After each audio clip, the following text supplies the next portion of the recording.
गुरुर्विष्णु गुरुर्देवो महेश्वर गुरुः साक्षात् परम ब्रह्म तस्मै श्री गुरुवे नमः। सरस्वत्यै नमः। गायत्री देव्यै नमो नमः। श्री क्षेत्रपालाय नमः। श्री शीतला देव्यै नमः। कालिकायै नमः। उगा जहरवीराय नमो नमः। दानु महाराजाय नमः। राधा कृष्णाभ्याम नमः। लक्ष्मी नारायणाभ्याम नमो नमः।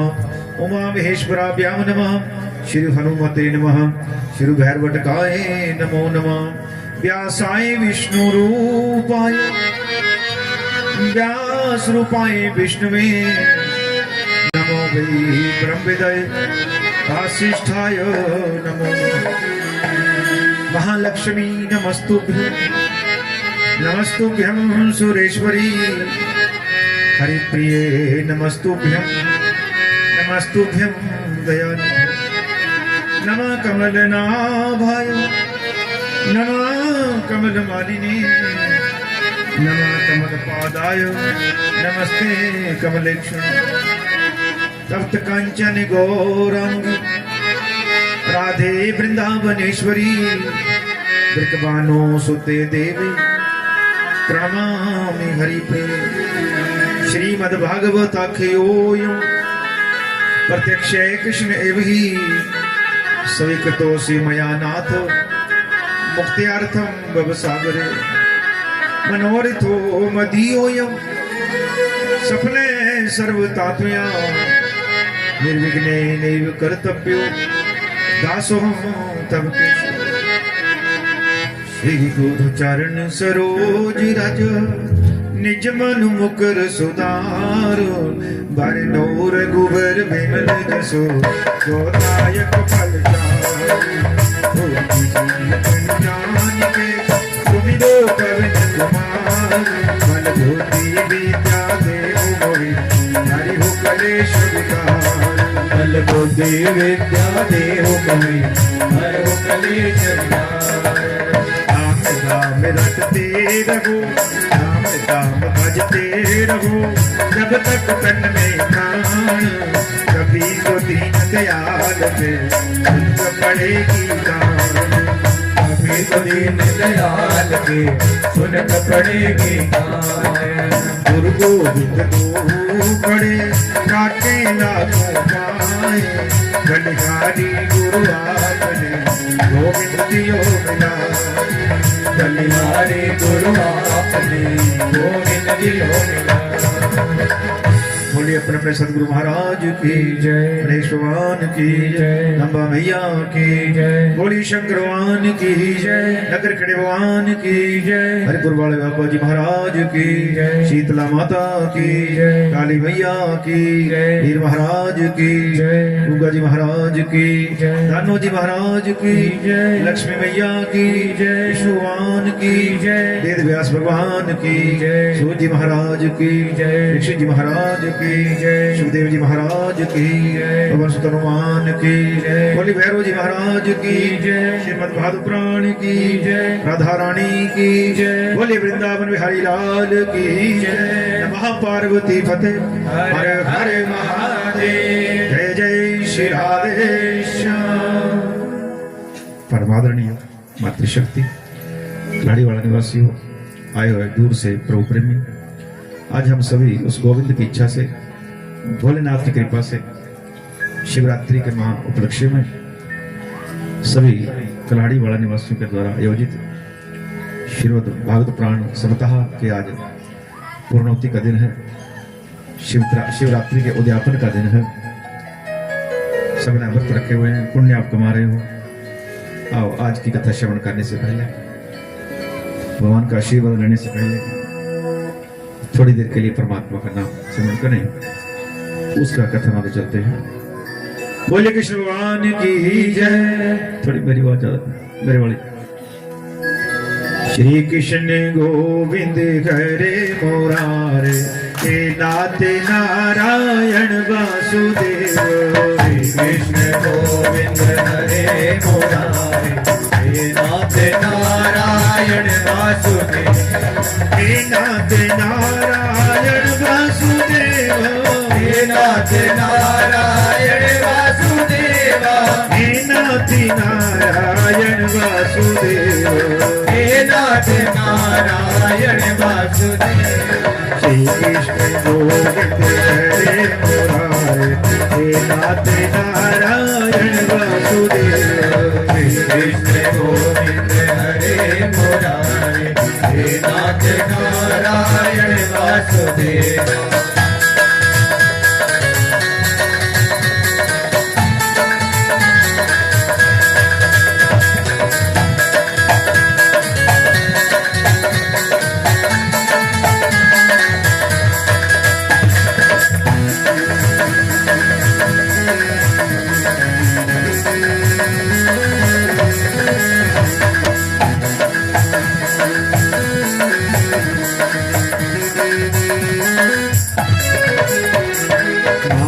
पिता तुम्हें सखा हमारे हे नाथ नारायण वासुदेव नाथ पिता तुम्हें सखा हमारे हे नाथ नारायण वासुदेव हे नाथ नारायण वासुदेव हे नाथ नारायण वासुदेव हे नाथ नारायण वासुदेव हे नाथ नारायण वासुदेव श्री कृष्ण गोविंद हरे मुरारे हे नाथ नारायण वासुदेव कृष्ण गोविंद हरे मुरारी हे नाथ नारायण वासुदेव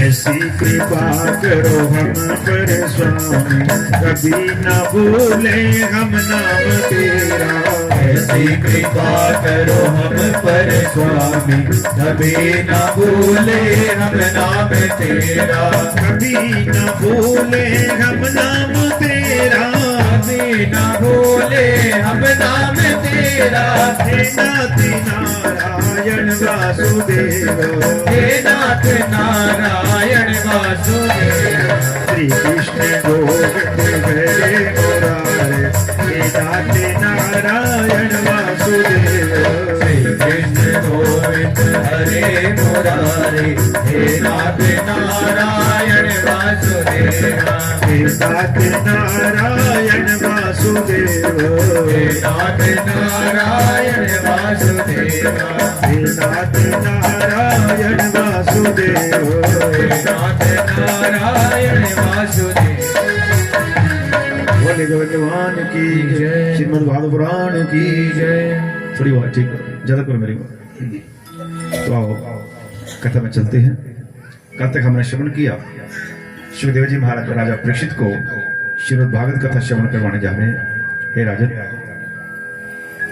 भगवान के बाल लीला का वर्णन आपने कल श्रवण किया गुरु चरणों की सेवा भगवान ने की उसके बाद भगवान ने युद्ध लड़े जरासंध को 17 बार हराया और कालियवन की मुक्ति हुई मुचकंद को नींद से जगाया उसके बाद सुखदेव जी कहते राजा परीक्षित भगवान की 16,100 रानियां हैं 8 पठानियां हैं एक नरकासुर नाम का राक्षस है वो महामाया भी है किसके मारे मरता नहीं इतना वो दुष्ट बुद्धि है कि जो भी सुंदर लड़की कहीं घर से बाहर निकलती है उसको उठा ले जाता है और उसकी जो राजधानी महल है उपराग ज्योतिषपुर उसका नाम है समुद्र के बीच उसका महल है कोई राजा वहां हमला नहीं कर सकता जो लड़की ले गया बरसाती ने एक एक करके 16,100 कन्या उसने अपने जेल में कर रखी है धरती माँ को दुख हुआ था तब धरती माँ गाय का रूप बना करके वहां गई थी पाप हो गया धरती लोग और इतना दुष्ट है इसने वरुण देवता का छत्र अपने पास खींच करके रख लिया। अदिति माता के कानों कुंडल खींच करके लिया। अदिति माता कान फाड़ दी। और जो मेरु पर्वत था वो देवताओं का, उसके ऊपर मणि पर्वत था, वो स्थान देवताओं से संशीन रखा है।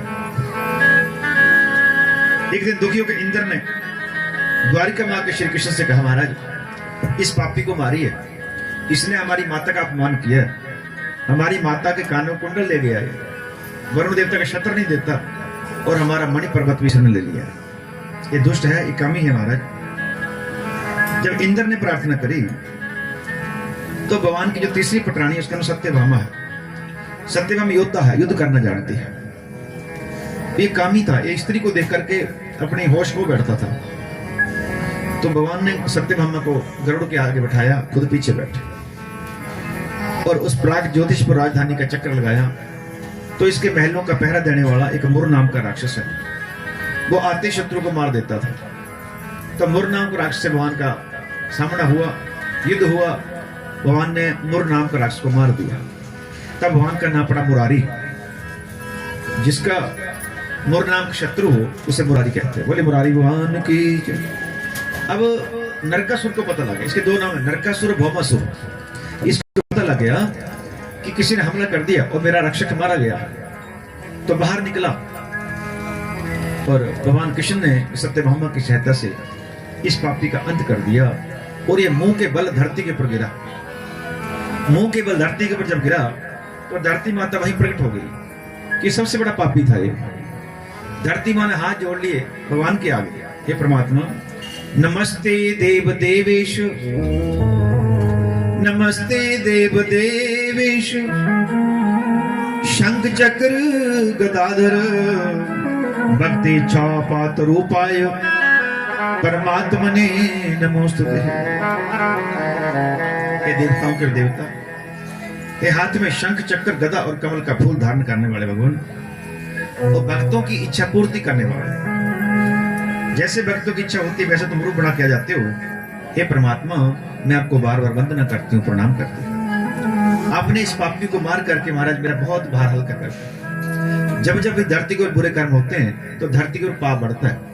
तो भूचाल आना, है ना, दुर्घटनाएं होना, अकाल पड़ना, फिर ऐसी स्थितियां होती है। अगर धरती को अच्छे कर्म होते रहे, ऐसे कथा यज्ञ सत्संग होते रहे, हवन होता रहे, तो धरती प्रसन्न होती है। केवी देवी है, ये विष्णु की पत्नी है। जब भी हम धरती को पैर रखते हैं, जब सुबह उठते हैं दोनों हाथ देखते हैं, है ना, हाथ देखने चाहिए अंदर की तरफ। इन हाथों में लक्ष्मी बसती है, हाथों के फूलों में। वहां मंत्र आता है, कराग्रे बसती लक्ष्मी। कर का होता हाथ, हाथ के अगले पास में लक्ष्मी बसती है। कर मध्य सरस्वती, हाथ के बीच में सरस्वती बसती है। सरस्वती का दर्शन करना चाहिए। कर मूले स्थितो गोविंद, प्रातः कर दर्शन। यहाँ पर कृष्ण गोविंद का दर्शन करना चाहिए। ये हाथ रगड़ करके अपने मुंह के ऊपर 3 बार फेर लेने चाहिए। फिर अगला काम होता है धरती के ऊपर पैर रखना। तो माँ को कोई पैर नहीं लगाता, धरती का माँ है। जैसे माँ अपनी छाती से दूध पिला करके हमें पालती है, उसी प्रकार ये धरती माँ अपनी छाती के ऊपर अन्न पैदा करके, हमारी हर वस्तु धरती से पैदा होती है, चाहे कपड़े हो, चाहे खाने का सामान हो, कुछ भी ये धरती हमें देती है। तो इसको माँ कहा गया। तो जब हम धरती को पैर रखना होता है तो शास्त्रों ने नियम बना दिया कि धरती के ऊपर अपने पैर लगाने से पहले ऐसी प्रार्थना करनी चाहिए कि समुद्र वसने देवी पर्वत स्तन मंडले। समुद्र जिसके वस्त्र हैं, कपड़े हैं, पहाड़ जिसकी छाती है। विष्णु पत्नी नमस्तुभ्यम, हे नारायण की पत्नी, ये धरती नारायण की पत्नी कहा गया।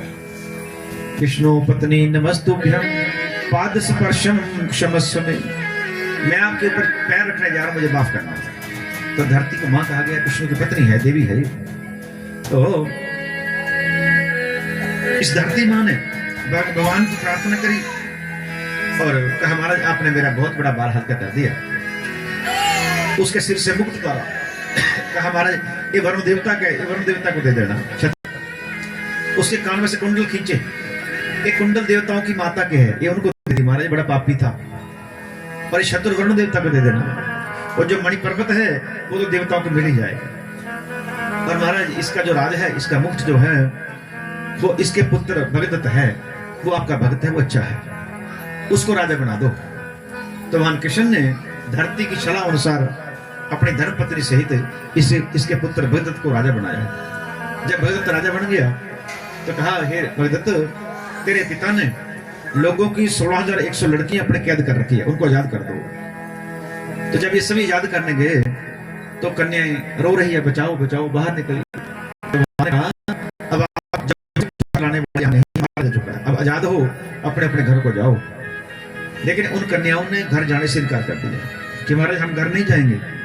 क्यों? लोग हमें ताने देंगे, जेड़े नहीं देंगे, समाज ऐसा है, हम मर जाएंगे। वहां का मरना नहीं अच्छा नहीं होता, आत्महत्या करना पाप है।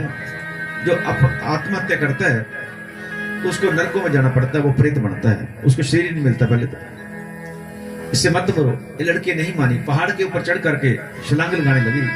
तब वहां ने रोका कि जाओ, आज के बाद तुम्हें संसार में कोई ताने बड़ा नहीं होगा, तुम अपने साथ मेरा नाम लगाओ, हम तुम्हें पत्नी रूप में स्वीकार कर। तब 16,100 लड़कियां वहां की रानियां बनी।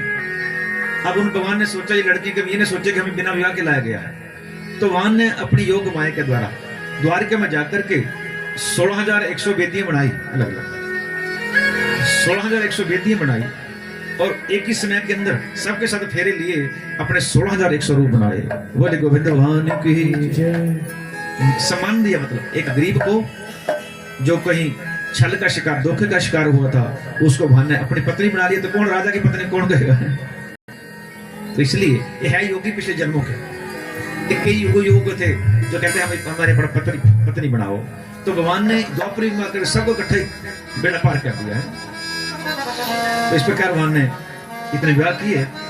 और हे सुखदेव कहते राजा परीक्षित, तो भगवान की हर रानी के 10-10 पुत्र पैदा हुए। एक कन्या थी भगवान की, एक लड़की थी जो बड़ी रानी रुक्मिणी है, उसके एक कन्या पैदा हुई जिसका नाम चारुमती है। इस प्रकार भगवान की बहुत ज्यादा संतानें हुई। और उसके बाद अनेक लीलाएं भगवान की सुना रहे हैं कि एक बार एक किशन के पुत्र प्रद्युम्न बड़ा पुत्र था, चोरी हो गया था, लेकिन भगवान ने बताया नहीं, इसने प्रलंबासुर को मारा। तो अब भगवान के बहुत सारा वंश हो गया। तो एक बार ये सारे भाई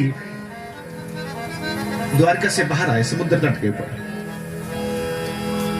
तो वहां पर साधु संतों की मंडली बैठी हुई है, टोली बैठी हुई है। तो किशन के पुत्रों को सार सूझी कि चलो साधु से मजाक करते हैं। एक जो दूसरी पटरानी जामवंती, बाकी पुत्रों ने कहा, भाइयों ने कहा कि जाम तुम औरत बन जाओ, घघरा डाल लो औरतों वाला। पहले घघरे डालती थी ना, ऐसे घघरे डालने, ऊपर दूसरा कुर्ता डालना और घूंघट निकाल लो, पेट पे कुछ बांध दिया जैसे औरत गर्भवती होती है। क्या हम इन साधु से मजाक करेंगे, पूछेंगे बताओ ये हमारी पत्नी है, इसके बच्चा होने, लड़का हो के लड़की हो। शाम को लड़की औरत बना दिया गया और उसको साथ ले जाके साधु के पास के प्रणाम किया। महाराज सभी जानते कृष्ण के पुत्र है, आओ कृष्ण पुत्र कैसे आना हो। लेकिन किस्मत का खेल है, सबसे पहले सामने किसके साधु? दुर्वासा ऋषि, जो सबसे क्रोधी है, ये तुरंत श्राप दे देता है। तो दुर्वासा ने कहा, आओ कृष्ण पुत्र क्या सेवा करें? कि महाराज बस थोड़ा सा काम कर दो। बोलो, ये हमारी पत्नी है, इसके बच्चा होना है, ये बता दो कि लड़का हो कि लड़की होगी। तो कहा कोई बात नहीं। दुर्वासा ऋषि ने आंखें बंद करी। अब देखना तो है, अल्ट्रासाउंड तो होना ना। आंखें बंद करी, ध्यान किया, ये तो लड़की है ही नहीं, तो औरत है ही नहीं, तो लड़का है। क्रोध आ गया, अरे मूर्खो, दंडवाल को झूठ बोलते हो।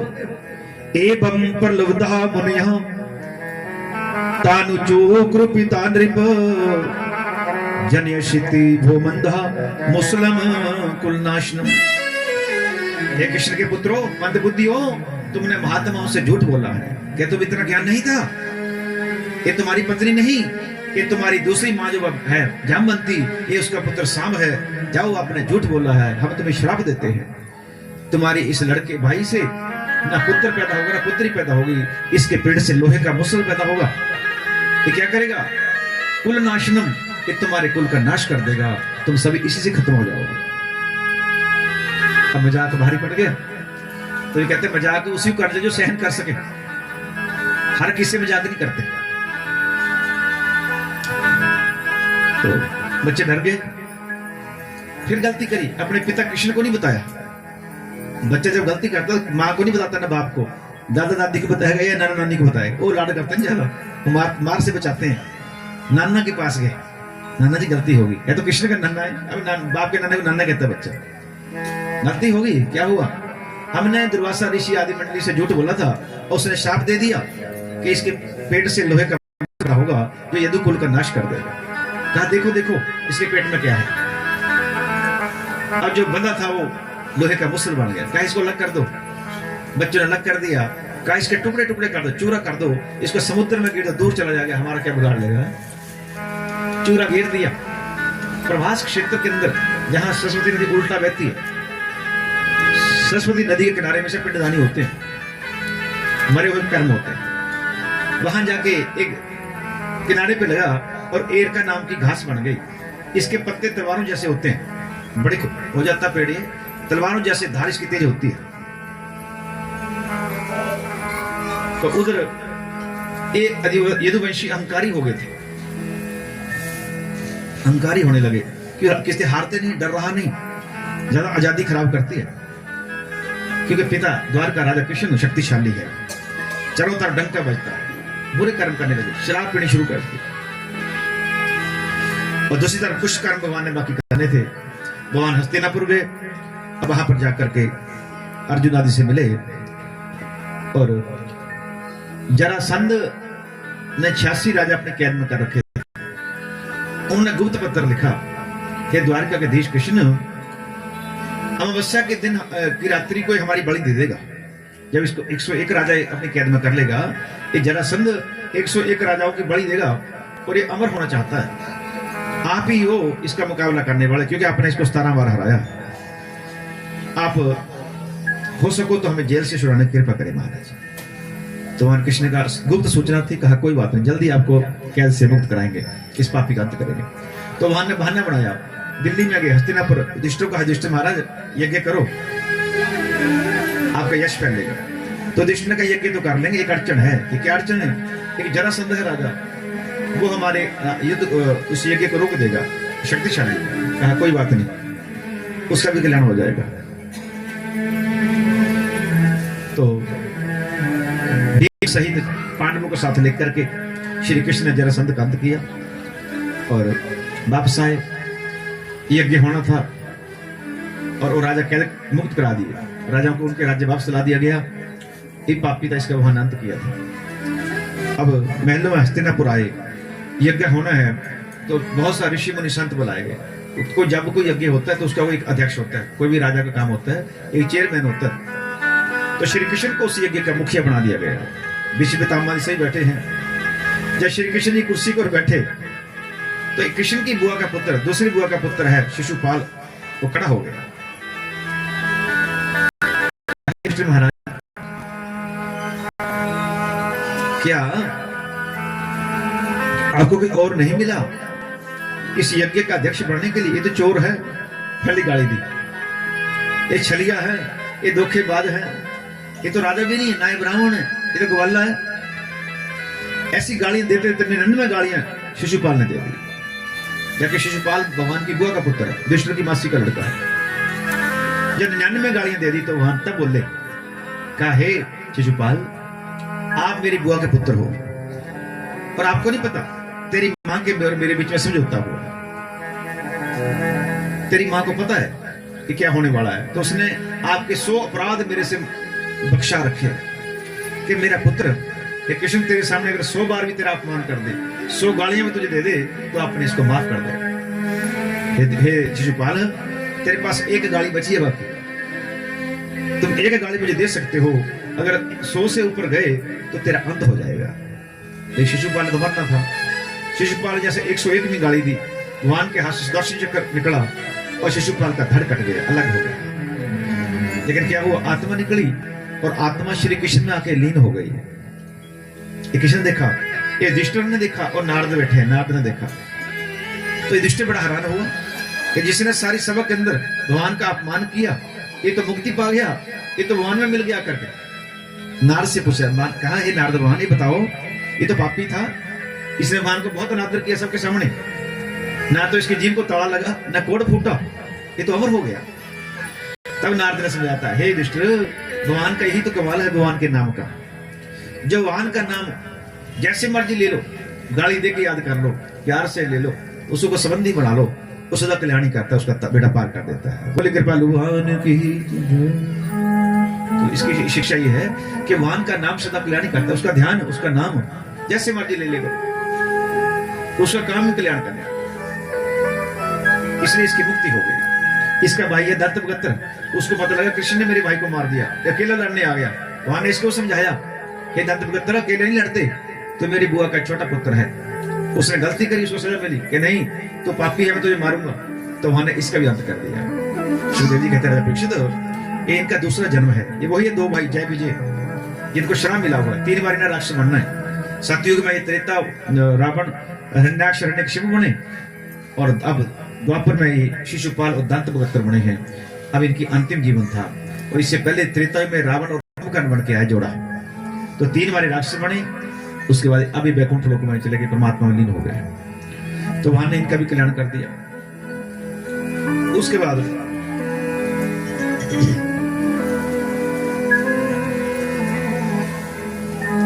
सुदामा की कथा आती है। सुदामा की कथा सुन चुके हो।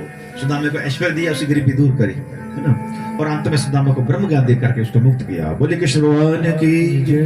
तो अपने भक्तों को वहां नतारना होता है, पापियों को मार करके धर्म की स्थापना करनी, ये भगवान का कर्म, इसलिए वहां धरती लोक में आते हैं। उसके बाद भगवान के माता पिता बुजुर्ग हो चुके हैं। वसुदेव आदि देव की माता 7 माताएं हैं, पोते पड़ोते वाली हो चुकी है। कहे पिताजी अब आपने सारे कर्म कर लिए, अब आपको एक ब्रह्म यज्ञ कर लेना चाहिए। जैसे कहते हैं मरने से पहले 4 धाम कर लेने चाहिए।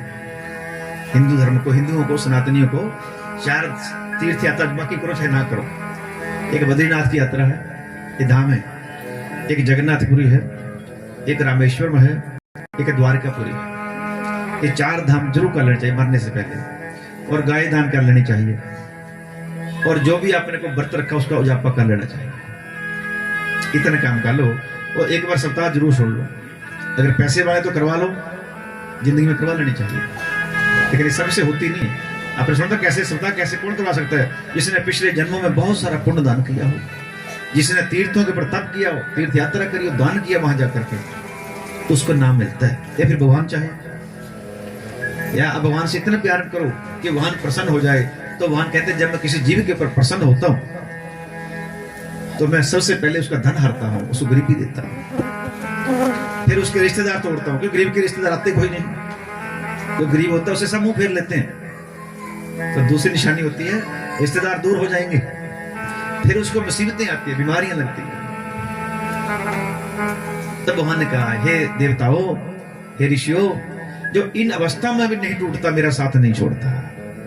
जिसके धन चला गया, रिश्तेदार चले गए, और शरीर भी टूट गया, बीमारियां लग गई, मुसीबतें आई, उस अवस्था के बाद भी जो मेरा नाम जपता है, फिर मैं उसको ब्रह्मा से ऊंचा उठा देता हूं, फिर देवता भी उसको नमस्कार करते हैं। बोली भगवान के भक्तों की। तो भक्तों के ऊपर मुसीबतें आती है। जो चोर चलके होते हैं ना, ये इसलिए धनवान होते हैं, पिछले जन्म का बड़ा पुण्य होता है, लेकिन इस जन्म में गलत काम करके उस पुण्य को फिर नीचे ले आते हैं, आगे इनका पतन होना जाता है। तो थोड़ा थोड़ा दान करते करो, थोड़ा थोड़ा नाम जपते रहा करो। जो मैंने बताया 4 धाम सारे जो आप पे कर देने चाहिए मरने से पहले। एक बार गाय जिंदगी में दान कर लेना, बाकी नाम जपना। जो कुछ भी ना कर सके, नाम तो जप सकते हो। नाम जपना ही तीर्थ है, वो सबसे बड़ा तीर्थ है। माता पिता की सेवा, बड़ों की सेवा, समाज की सेवा, ये पुण्य करना है। पेड़ पौधे लगाना, पानी कहीं टंकी लगा दो, पेड़ लगा देना, किसी गरीब की सहायता, अच्छी सलाह दे दो कम से कम। लड़ाइयों मत, किसी 2 भाइयों को मत लड़ाना, सास बहू की लड़ाई मत करवाना, ये बड़ा खतरनाक खेल है। इसकी ऐसी सजा मिलती है, जब तुम सास बनोगी फिर तुम्हारे साथ भी ऐसा ही होना है ना। तो एक हाथ ले दूसरे हाथ ले, कर्म का फल है। जो हम बीज के आए वो सारे काट रहे हैं, सारे वो कट रहे हैं। इसलिए हमें क्या करना चाहिए? ओ राम नाम दी के यारी बीज ले पापा वाले खेत छोड़ के, राम नाम दी के यारी बीज ले पापा वाले खेत छोड़ के, जेड़ा बीजे करे मां वाला बेड़े ओदे पार होणगे, जेड़ा बीजे करे मां वाला बेड़े ओदे पार होणगे, राम नाम दी के यारी बीज ले पापा वाले खेत छोड़ के, राम नाम दी के यारी बीज ले पापा वाले खेत छोड़ के।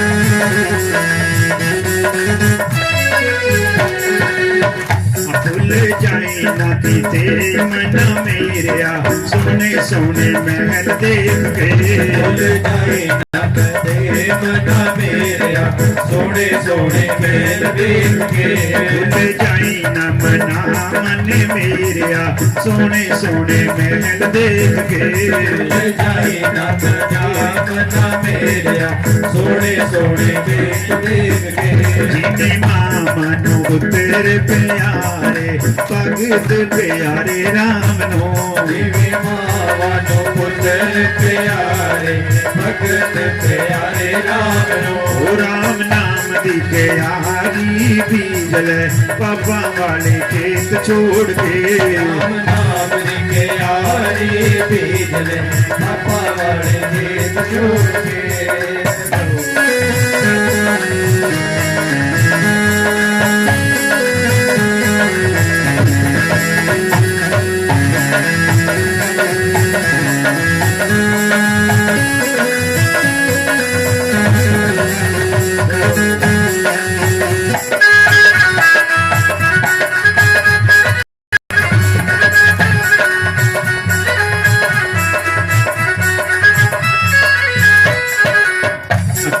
भुल ना जानी मना मेरिया जग वाला मेला देख के, भुल ना जावी मना मेरिया जग वाला मेला देख के, भुल ना जावी मना मेरिया जग वाला मेला देख के, भुल ना जावी मना मेरिया जग वाला मेला देख के, जिने भैणा नु पाई प्यारे भगत प्यारे राम नो, जिने भैणा नु पाई प्यारे भगत प्यारे राम नो, राम नाम दी प्यारी बीज ले पापा वाले खेत छोड़ के, राम नाम दी प्यारी बीज ले पापा वाले खेत छोड़ के।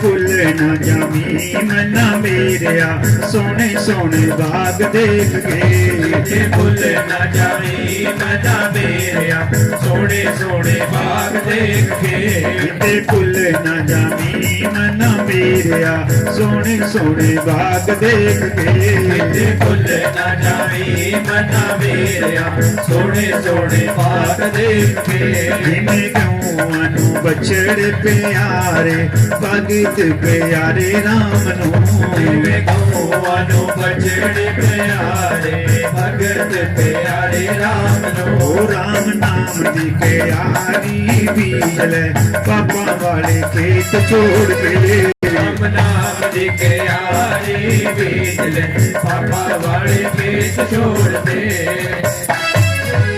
बोले वृंदावन में हरिलाल की जय।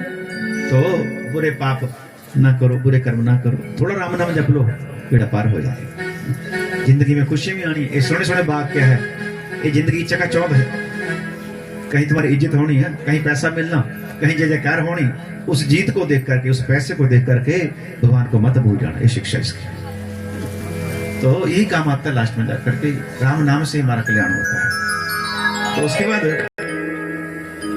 भगवान ने कहा, हे माता पिता, अब तुम्हें एक यज्ञ कर लेना चाहिए। कहा क्या करना है कि ब्रह्म यज्ञ करो, ऋषि मुनि बुलाओ, संत ब्राह्मण बुलाओ। कहा धर्म क्षेत्र कुरुक्षेत्र, धर्म का क्षेत्र कुरुक्षेत्र, वहां चलो। कहा द्वारका, गुजरात में है ना। ये तो मथुरा पास से गए थे, लेकिन फिर अपने माता पिता बुजुर्ग हैं, पोते पड़ोते वाले हो चुके हैं। कहा चलो अपने रथ भर करके कुरुक्षेत्र चल रहा है। कुरुक्षेत्र आए, और किसको लाना है? जो इनके कहने से यहाँ आए हैं, सभी देवता, वो सारे ग्वाले वृंदावनवासी, नंद गांव वाले, उनको संदेशा दिया गया। नंद बाबा, यशोदा माता, अब मिलना है, बीच में मिलना होगा। गोपियां आई सारी, सबको बुलाया गया। राधा रानी वहां आई है। तो वहां सबको मिले, यज्ञ पूर्ण हुआ। ऋषि मुनि ने हाथ जोड़े, हे परमात्मा, अब आपने सारे काम कर दिए। धरती लोग में धर्म की स्थापना हो चुकी है, पापियों का आपने अंत कर दिया महाराज। अब हमें भी आगे दो, और आप भी जल्दी बैकुंठ लोग को चल पड़ो। आपके बिना बैकुंठ लोग खाली है महाराज। भगवान ने कहा कोई बात नहीं, जल्दी आए। अब वो ऋषि मुनि चले गए, देवता चले गए, लेकिन देवकी रोने लगी, बूढ़ी हो चुकी है। भगवान ने कहा, मां अब रोने का क्या काम है? अब तुमने सबसे बड़ा यज्ञ कर लिया, इसके बाद तो कर्म ही कोई नहीं। जिसने सवता सुन ली, उसका कोई कर्म है ही नहीं। ये बड़ा कर्म है सबसे। ये परमात्मा का प्यारा स्वरूप है। तो जो इसको प्यार करेगा, जो कथा को प्यार से सुनेगा, भगवान कहते मैं भी प्यार करता हूं। जो इस कथा को प्रेम से सुनता है, भगवान कहते मैं उसी प्रकार उसके वश में हो जाता हूं, जैसे गाय अपने छोटे बछड़े के वश में होती है। कहता बछड़े को उठा के ले जाओ, गाय बिना डंडे बिना रस्से से उसके पीछे भी जाती है। ये लिखा है इसमें, स्कंद पुराण के अंदर लिखा है। और दूसरा उदाहरण क्या दिया, जैसे किसी की नई शादी हो, तो दूल्हा लड़का जो होता है वो अपने दुल्हन के पास ही घूमता रहता है। ससुराल ससुराल चले गए हैं, 2-4 महीने ऐसा होता है, फिर तो लड़ाई होती है। पहले चंद्रमुखी कहते ना, फिर ज्वालामुखी, सूरजमुखी, लास्ट में ज्वालामुखी, आग बढ़ जाती है बुढ़ापे में। आप देखते हो सारे, स्वभाव है, मतलब स्वार्थ का मतलब है, बात है। फिर भी पत्नी पति के लिए रोती है कि उसको ज्यादा सुख पति का ही मिलता है। बाकी तो सब अपने अपने आए थे ना परसों, पुत्र चल दिए होंगे, पराया धन है, तो लास्ट में बुढ़ा बुढ़ी काम आते हैं। इसलिए लड़ा मत करो, लास्ट में बुढ़ा बुढ़ी ने काम आना है। अगर आवाज मारोगे तो बुढ़ा बोलेगा, बुढ़ी बोलेगी बेचारी, बाकी तो बड़े चले जाते सामने।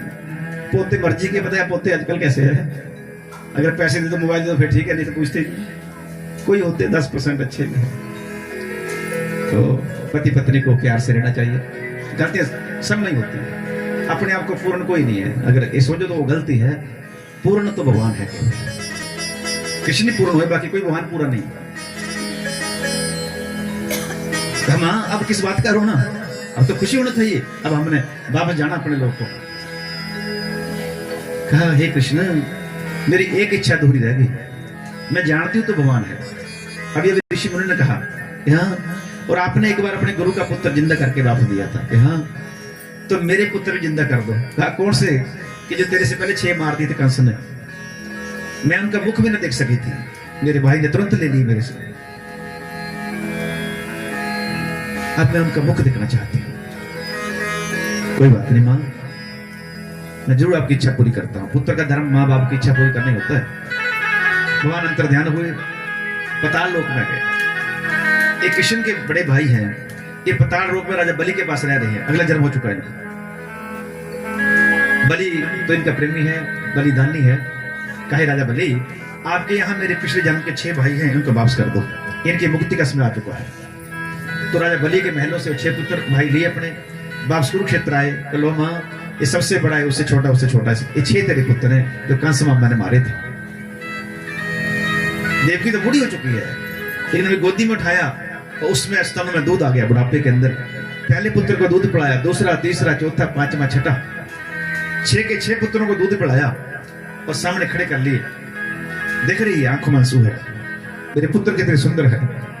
लेकिन दोनों उस तरह मुंह फोड़ा, दूध पी लिया और वहां कृष्ण को प्रणाम किया, अच्छा प्रभु धन्यवाद, आपने हमें मुक्त कर दिया। अंतर ध्यान हो गए, अलोप हो गए। देवकी रोने लगी, कृष्ण ने तेरी कैसी माया है, अभी तो मैंने इनका मुख भी नहीं चूमा अच्छी तरह। कहते मां मन नहीं भरता कभी, है ना। पोते की शादी होगी तो बुजुर्ग कहता पड़ोते की दिख जाऊं। इच्छा कभी मरती नहीं, हम ही बूढ़े हो जाते हैं, इच्छा की बूढ़ी नहीं होती। क्या भैया इतनी बहुत है, पिछले इनका अगला जन्म हो चुका था, इनको वापस लाया हूं, अब इनकी मुक्ति का समय आ चुका है। हाँ, ये मृत्यु ऋषि के पुत्र हैं। ये ब्रह्मा के ऊपर एक बार हंसे थे, तो ब्रह्मा ने इनको श्राप दिया, जाओ 3 बार तुम्हें जन्म लेना पड़ेगा ब्रह्म लोग छोड़ करके, या तीसरी बार तुम्हें भगवान का दर्शन होगा और देव की तुम्हें दूध पिलाएगी, तभी तेरी मुक्ति होगी।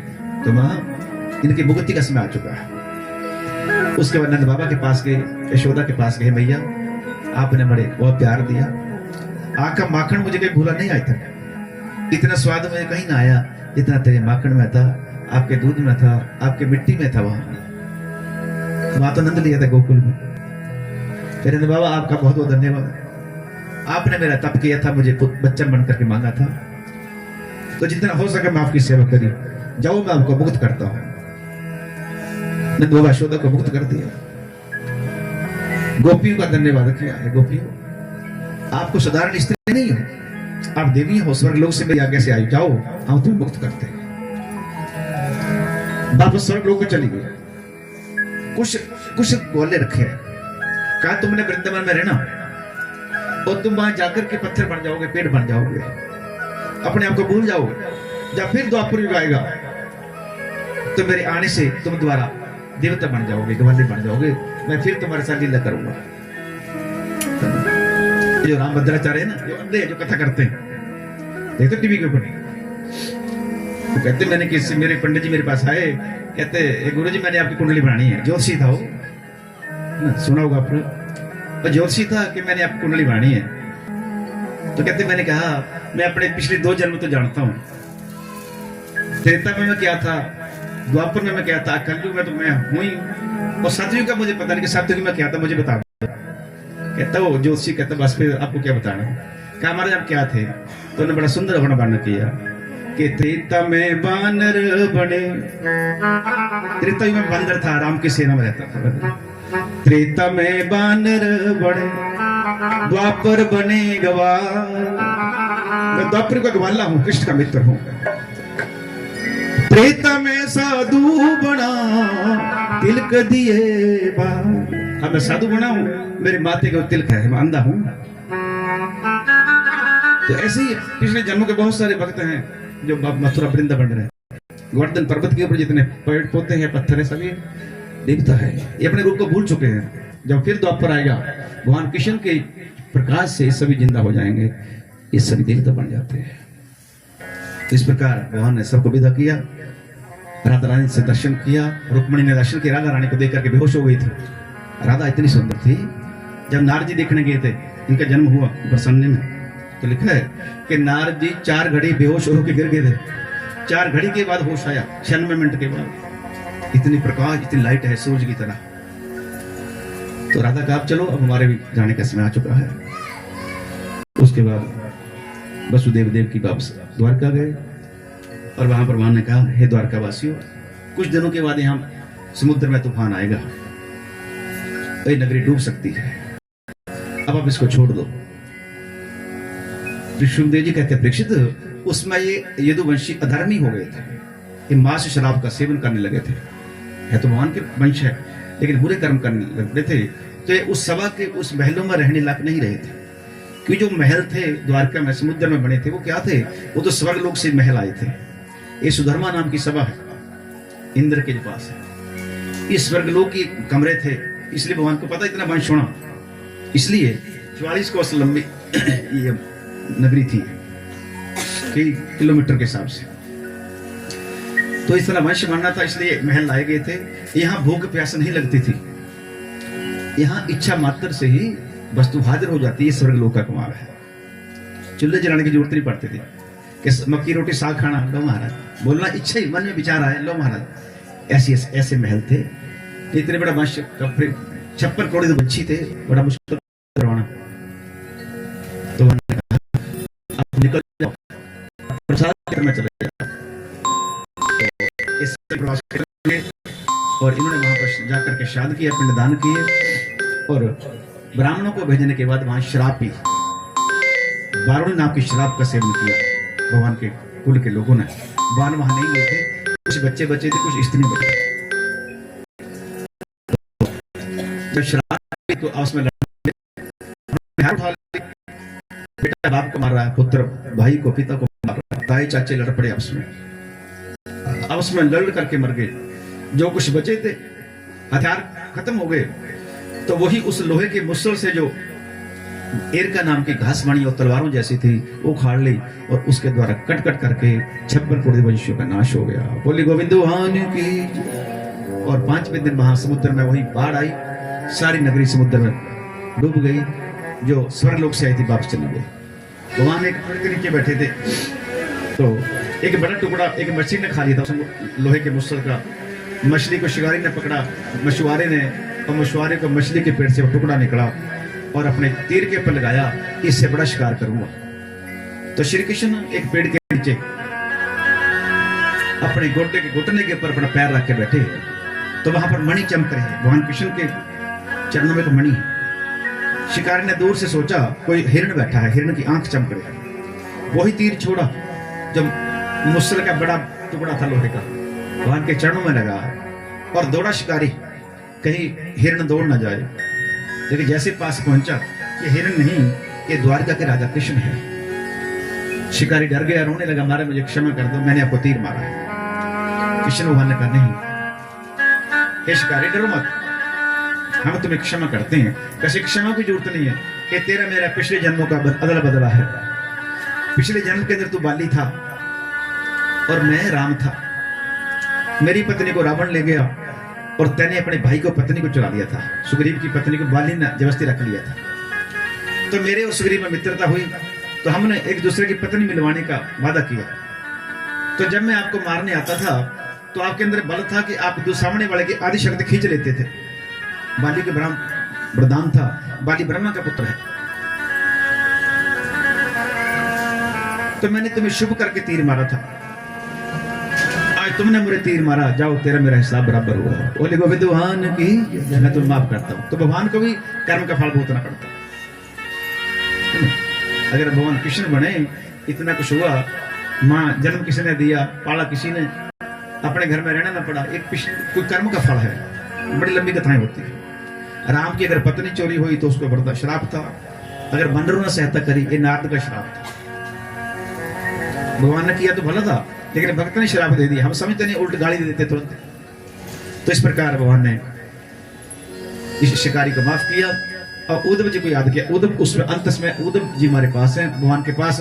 तो उद्धव को समझाया, उद्धव अब हमने वैकुंठ लोक जाना है, चिंता मत करना। मैंने तुम्हें ज्ञान दिया, वैसे जीवन जीना, वैसे तुम ब्रह्म ज्ञानी हो, फिर भी मेरे जाने के बाद यहाँ कलयुग आ जाएगा। जब कलयुग आ जाएगा तो सारी धरती को पाप छा जाएगा। भाई भाई को मारेगा, पिता पुत्री को बेचेगा, ऐसे कर्म होने कलयुग के अंदर। मतलब धर्म के मार्ग खत्म हो जाएंगे, कोई ज्ञानी को धर्मात्मा नहीं रहेगा, सब पखंडी हो जाएंगे। और तुमने बद्रीनाथ चले जाना। बद्रीनाथ में कोई पाप नहीं आता। जब प्रलय होती है, सारी धरती डूब जाती है, ये बद्रीनाथ बच जाता है। 8वां वैकुंठ लोक है नारायण को मेरा। और जब कभी तुम्हारा मन करे तो कभी कभी वृंदावन आ जाया करना, क्योंकि वृंदावन में मेरे भक्त आते रहेंगे मिलने के लिए। जब किसी को मेरे दर्शन की इच्छा हो, वैसे तो मैं द्वापर युग में कृष्ण बनता हूँ, हर युग में मुझे अलग अलग रूप बनाना पड़ता है। त्रेता में मैं राम बनता हूँ, सत्ययुग में परशुराम बन के आता हूँ, कलयुग में मैं कल्कि बनता हूँ। लेकिन अगर मेरे को कृष्ण रूप देखना चाहे तो मैं केवल द्वापर युग में मिलता हूँ। लेकिन भक्त की इच्छा बड़ी बलवान होती है, वो पता नहीं कब इच्छा प्रकट कर ले अपने मन में, वो घर भर छोड़ के बैठ जाए। अगर कोई मुझे मेरा दर्शन करना चाहे तो उसको गोवर्धन पर्वत के ऊपर जाकर के नारद कुंड या कुसुम सरोवर के ऊपर कीर्तन करना चाहिए, मेरा नाम जपना चाहिए, यही भागवत कथा सुननी चाहिए। जब वहां सच्चे मन से मेरा नाम जपेगा, कीर्तन सुनेगा, करेगा या भागवत कथा सुनेगा, तो तुमने वहां पेट बढ़ के रहना। फिर जब तुम मस्त हो जाओगे कीर्तन में, इस कथा को सुनते सुनते तुम बेहोश हो जाओगे, तुम्हारा पेट का रूप बदल जाएगा, तुम उद्धव बन जाओगे, देवता बन जाओगे। फिर लोग तेरे चरण पकड़ेंगे तो तुमने मेरा दर्शन करवा दिया। उद्धव को ज्ञान दिया। उद्धव रोने लगा, कह रहा महाराज आपके जाने के बाद फिर धर्म की रक्षा कौन करेगा? आप धर्म की रक्षा कर रहे हो ना। तो उन्होंने कहा था मेरे अंदर जितना तेज था वो सारा मैंने इस भागवत पुराण के अंदर डाल दिया है। ये भागवत पुराण मेरा ही रूप है। मेरे जाने के बाद जो इसको नमस्कार करेगा वो नमस्कार मुझे मिलेगा। यही धर्म की रक्षा करेगा। इसी से लोगों को भक्ति ज्ञान वैराग पैदा होगा और इसी को सुनने से मुक्ति मिलती है। जो अपने घर में रख करके इसकी पूजा करता है वो घर तीर्थ बन जाता है। घर में रखिए, पानी का छिट्टा दीजिए, धूप ज्योत गमाइए, नमस्कार कर दीजिए, बाकी मंत्र आप जपते हो, आपकी रोज आपको पूरी स्वता का फल मिलेगा। और आपको पता है मैंने आपको सगा क्यों बनाया है, अपना भाई क्यों बनाया? चाचे का लड़का बुद्ध कि नहीं महाराज, तुमने कई पिछले जन्म में सप्ताह सुनी है। तुम इस भागवत कथा को सुनते थे और सुनते सुनते तुम मुझ में लीन हो गए और मैं तुम्हें प्यार करने लगा। इसलिए इसमें ना मेरी पत्नी मेरे पास है, ना कोई मेरा संबंधी, ना मेरे बच्चे। तू मेरे इसलिए मेरे पास है क्योंकि तू भागवत सुनता है। हे उद्धव, जो मेरी भागवत कथा को प्रेम से सुनता है मैं भी उससे उतना प्यार करता हूँ। बोले श्रीमद् भागवत पुराण की। तो इस कथा का कमाल है, इसको सुनने से पितरों की सदगति होती है, पाप मिटते हैं। जो भक्त नहीं है उसके मन में भगवान के प्रति भक्ति आ जाती है, ज्ञान वैराग आ जाता है और वो जीव को परमात्मा की प्राप्ति हो जाती है। ये भागवत 18 पुराणों में श्रेष्ठ पुराण है। इसको एक बार भी सुन लिया जाए तो मरने के बाद भगवान वैकुंठ लोक मिल जाते हैं। ये मुक्ति देने वाला शास्त्र है, जन्म मरण से चक्कर से छुड़ाने वाला शास्त्र है, इसलिए इसको जरूर सुनना चाहिए। तो इस प्रकार सुखदेव जी ने ज्ञान दिया कि परमात्मा ने इस प्रकार सारा ज्ञान दे करके वहां से विदा ले रहे हैं। उसके बाद कथाएं बहुत आती इसमें। एक बार यदु राजा की कथा आती है और उद्धव को किसी ने ही कथा बताई थी कि दत्तात्रेय भगवान थे, उसके ना पत्नी है, ना बच्चे हैं, ना कोई बड़े महल है। वो सदा खुश रहता है। वो कहाँ रहता है? जहां पर राजा यदु वहां का राजा था। तो राजा यदु जब भी अपने महलों से निकलता तो उसकी झोपड़ी पास ही थी, वो सदा हंसते रहता था। राजा यदु ने उसको अभी दुखी देखा ही नहीं। तो राजा के मन में शंका पैदा हुई कि ये बंदा कभी दुखी होता ही नहीं, ना इसकी पत्नी, ना बच्चे, ना पैसा, एक झोपड़ी सी है, ये फिर भी हंसता रहता है। इसको मेरे पास बुलाओ। तो सैनिक गए, हे दत्तात्रेय आपको महाराज यदु ने बुलाया है। को काम कहते पता नहीं, महाराज बुलाया है। अब राजा की आज्ञा थी तो दत्तात्रेय भगवान जो है वो महलों में यदु के पास गए थे। बोलो महाराज प्रणाम करते हैं। हे दत्तात्रेय, आप ब्राह्मण हो, गरीब हो, को बच्चा आपके पास नहीं, को महल आपके पास नहीं, लेकिन जब भी मैं महलों से निकलता हूं आपको देखता हूं, आपका चेहरा सदा खुशी रहता है, आपका भी दुखी देखे नहीं मैंने। इसका कारण क्या है? मैं एक बात जानता हूं, मैं राजा हूं, मेरे सब कुछ है, बच्चे हैं, है ना, अन्न धन है, सेना मेरी है, रानी मेरे पास है, महल है, मैं फिर भी दुखी होता हूं। अपनी खुशी का राज मैं आपसे पूछना चाहता हूं, आपकी खुशी का। तो उसमें इस यदु ने, दत्तात्रेय भगवान ने कहा था, हे राजा यदु, अगर मेरी खुशी का राज जानना चाहते हो तो मेरी खुशी का राज है, मेरे 24 गुरु हैं। मेरे 24 गुरु हैं और वो गुरु कोई साधु महात्मा भी नहीं है। मैंने इस कुदरत के इस पदार्थों के अपना गुरु बनाया है, माना है। अच्छा, गुरु तो एक ही होना चाहिए क्या? सदगुरु एक होना चाहिए। गुरु तो जो शिक्षा देता गुरु होता है। जिसने आपको सिखा दिया, आपको पढ़ना सिखा दिया, आपको गाड़ी चलानी सिखा दी है ना, रोटी बनाने सिखा दी लड़कियों को या किसी को, तो वो गुरु ही है। जो ज्ञान देता गुरु होता है। कहा महाराज तुम्हारे पे ये कौन कौन से गुरु है ये मुझे बता दो। तो यदु अपने गुरुओं के नाम बता रहा कि मेरे सुख का कारण मेरा गुरु है।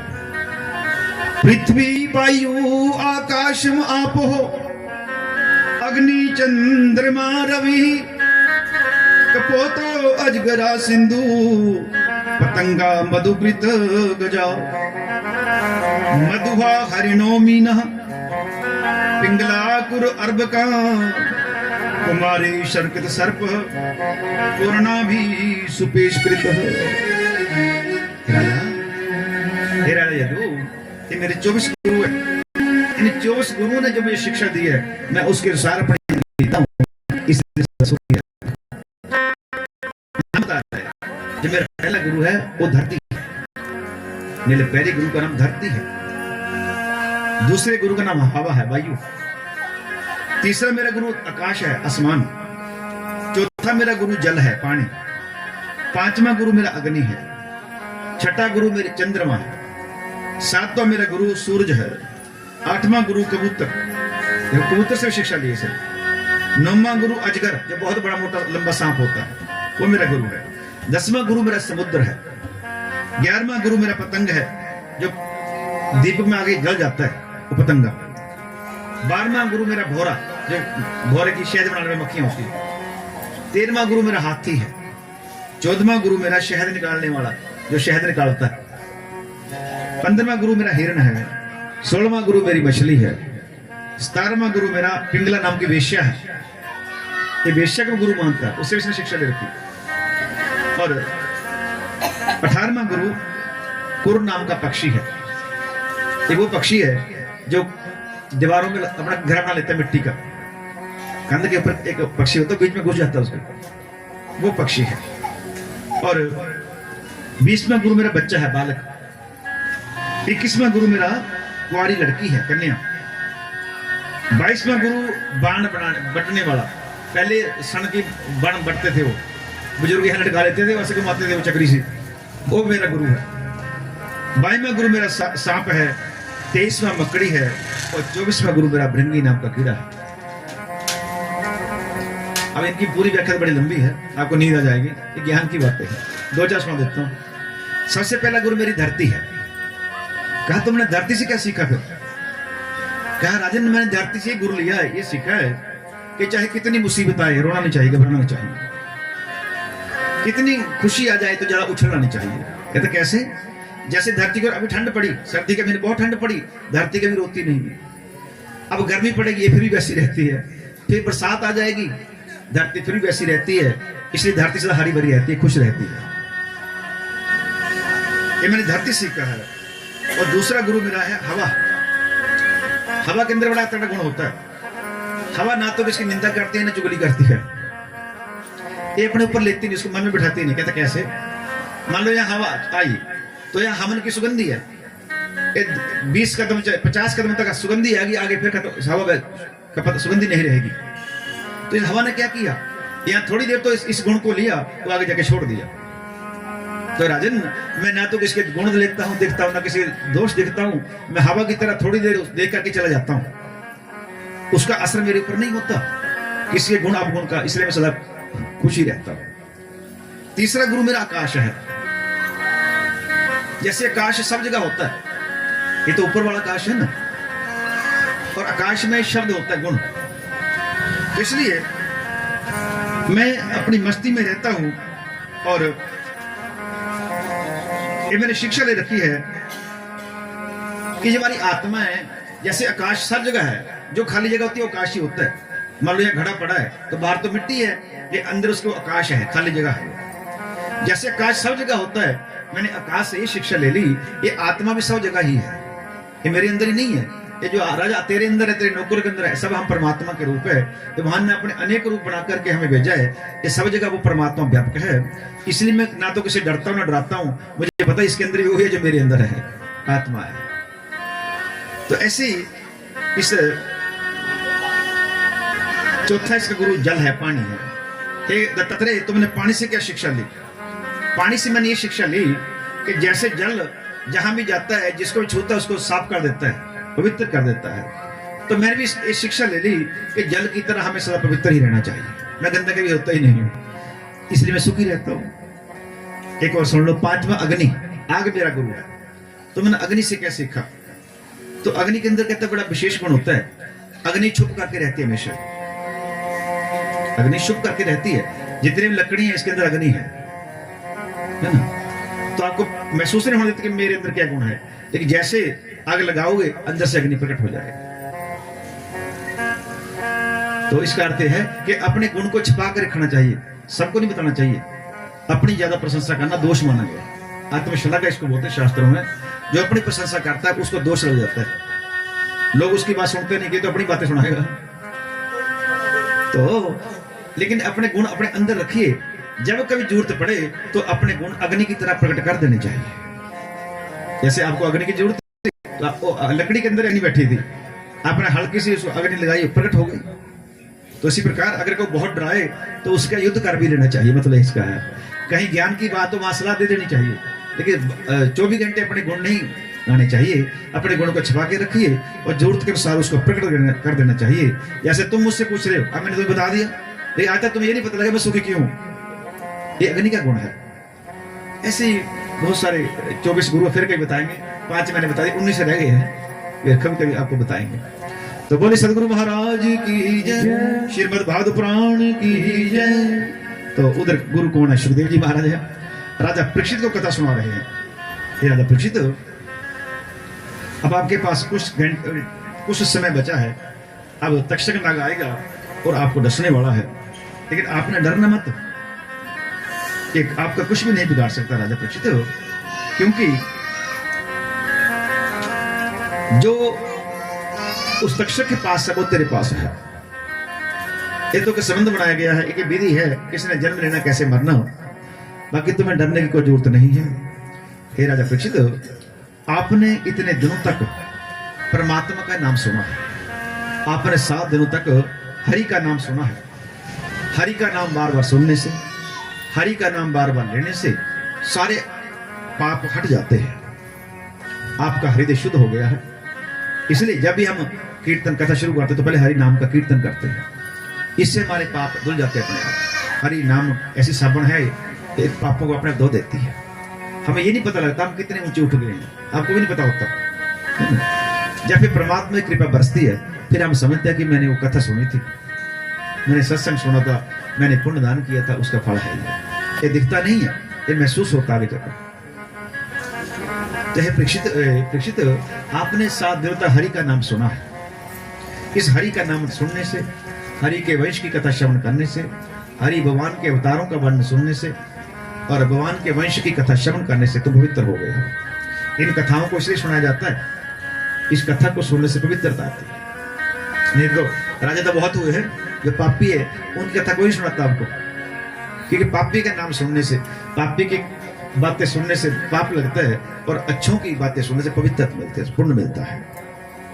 इसलिए कथा परीक्षित को पहले दिन बताता है, राजन जिसको सुनकर कुछ ज्ञान ना हो। हे राजन, मैं वो कथा सुनाऊंगा। तो परीक्षित हमारे कथा क्या होती है कि कथा और व्यथा 2 चीजें होती है, बातें होती है, वो नहीं, उसके 2 रूप हैं। जिसको सुनकर कुछ ज्ञान ना हो वो व्यथा राजन कहलाती है। जिसको सुनकर के ना तो कोई आपको शांति मिली, आपका मन भटक गया, आपने निंदा चुगली करी, वो व्यथा है, वो व्यर्थ है। जिसको सुनकर कुछ ज्ञान न हो वो व्यथा राजन कहलाती है। जिसको सुनकर मन प्रभु में लगे, जिसको सुनकर मन प्रभु में लगे, वो कथा राजन कहलाती है। वो कथा राजन कहलाती है। वो कथा राजन कहलाती है। वो कथा राजन कहलाती है। जिसको सुन करके मन प्रसन्न हो जाए, शांत हो जाए, उसकी भटकना खत्म हो जाए।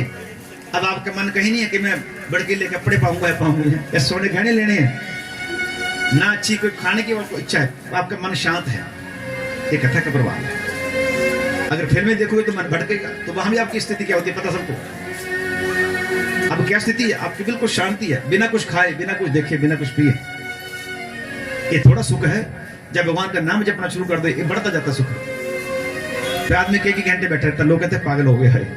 अगली स्थिति पागल जैसी होती है। इस संसार से अलग हो जाते हो। इस कथा को सुनने से पहले पाप मिटते हैं, फिर अपने अंदर उसका अपने वो मस्त रहता अकेला ही, उसको किसी हंसाने की जरूरत नहीं है, तो सदा अपने आप खुश रहता है। जब खुश रहता है तो उसको अपने अंदर तत्व ज्ञान हो जाता है, परमात्मा का दर्शन हो जाता है। इस कथा का कमाल है। तो जहां भी मौका मिले सुनते रहिए। एक घड़ी आदि से पुनियाद, तुलसी संगत साधकी कटे कोटि अपराध। एक घड़ी मिल जाए, आदि मिल जाए, आदि से पुनियाद 6 मिनट आपको बैठा मिल जाए, 6 मिनट लगा दीजिए, क्या होगा? करोड़ों पाप नष्ट होते हैं। और जितने कदम आप सत्संग सुनने के लिए चल कर आते हो उतने यज्ञों का फल मिलता है। संत मिलन को जाइए तज माया अभिमान, ज्यों ज्यों पद आगे बढ़े कोटि यज्ञ समान, ज्यों ज्यों पग आगे बढ़े कोटि यज्ञ समान। जब सत्संग सुनने जाओ, कथा सुनने जाओ तो अपना रोज जाने मत जाइए, अपने गहने नहीं जाने चाहिए वहां ज्यादा, ना जाके सज के आना चाहिए ज्यादा, यहाँ पर साधारण बन के आना चाहिए। क्या होगा? ज्यों ज्यों पग आगे बढ़े, जैसे जैसे तुम्हारे कदम सत्संग कथा स्थान तक पहुंचते हैं आपको करोड़ों युगों का फल मिल जाता है। अगर सच्चे मन से आए, अगर ड्रामा करने आए तो कुछ नहीं मिलना। जाकी रही भावना जैसी, जिसकी जिसकी भावना होती है उसको वैसे मिलता है, उसको वैसा रूप दिखता है। तो इसलिए ऐसे स्थानों को बड़ी सावधानी से जाना चाहिए और अच्छे मन से जाना चाहिए कि परमात्मा की कृपा मिल जाए, परमात्मा का नाम से अच्छा लगे, परमात्मा की प्राप्ति हो जाए, इस भावना से जाना चाहिए। तो अब अंतिम उपदेश सुखदेव जी महाराज को दे रहे हैं, राजा परीक्षित को दे रहे हैं। हे राजा परीक्षित, अब आपके सारे पाप धुल गए हैं, अब मैं तुम्हें अंतिम उपदेश देता हूं, जिसको सुन करके तुम्हें ब्रह्म की प्राप्ति हो जाएगी। हे राजा परीक्षित, उत्तर दिशा का मुंह किया हुआ है, कुशा दिशा बचाई हुई। हे परीक्षित, बार बार हरि का नाम सुनने से अब तुम शुद्ध हो चुके हो, अब तुम संसार को देखना बंद करो, आंखें बंद करो, अपने अंदर चलो। तुम्हारे अंदर जो आत्मा है इसका स्वरूप एक लाइट है, प्रकाश है, ज्योति है। देखो तुम्हारे अंदर ज्योत है, एक प्रकाश है, इसका इतना प्रकाश है जितना हजारों सूरजों का प्रकाश होता है, हजारों चंद्रमाओं की चांदनी होती है। आपके अंदर एक प्रकाश ही प्रकाश है, एक ज्योति है, और यही ज्योति आत्मा है, यही ज्योति परमात्मा है।